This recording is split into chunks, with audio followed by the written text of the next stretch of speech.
بسم اللہ الرحمن الرحیم۔ السلام علیکم محترم سامعین، سنن ابن ماجہ کی 4346 نمبر حدیث ہے جس سے سن کر آپ کے رونگٹے کھڑے ہو جائیں گے۔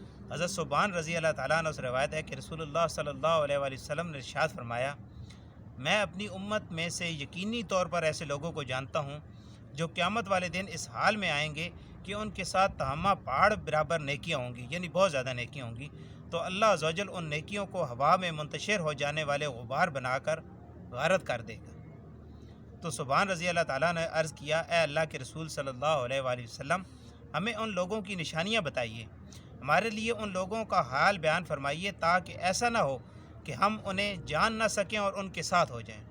تو رسول اللہ صلی اللہ علیہ وآلہ وسلم نے ارشاد فرمایا، وہ لوگ تم لوگوں کے دینی بھائی ہوں گے اور تم لوگوں کی جلد ظاہری پہچان اسلام میں سے ہوں گے اور رات کی عبادت میں سے اسی طرح حصہ لیں گے جس طرح تم لیتے ہو، یعنی تم لوگوں کی ہی طرح قیام علیل کیا کریں گے، لیکن ان کا معاملہ یہ ہوگا جب وہ لوگ اللہ کے حرام کردہ چیزوں اور کاموں کو تنہائی میں پائیں گے تو انہیں استعمال کریں گے۔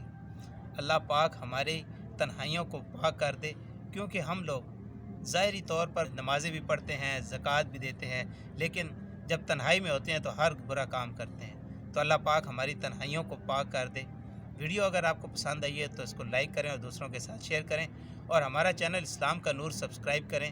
ملتے ہیں نیکسٹ ویڈیو میں، تب تک کے لیے اپنا اور اپنے ارد گرد کے لوگوں کا بہت سارا خیال رکھیں۔ اللہ حافظ۔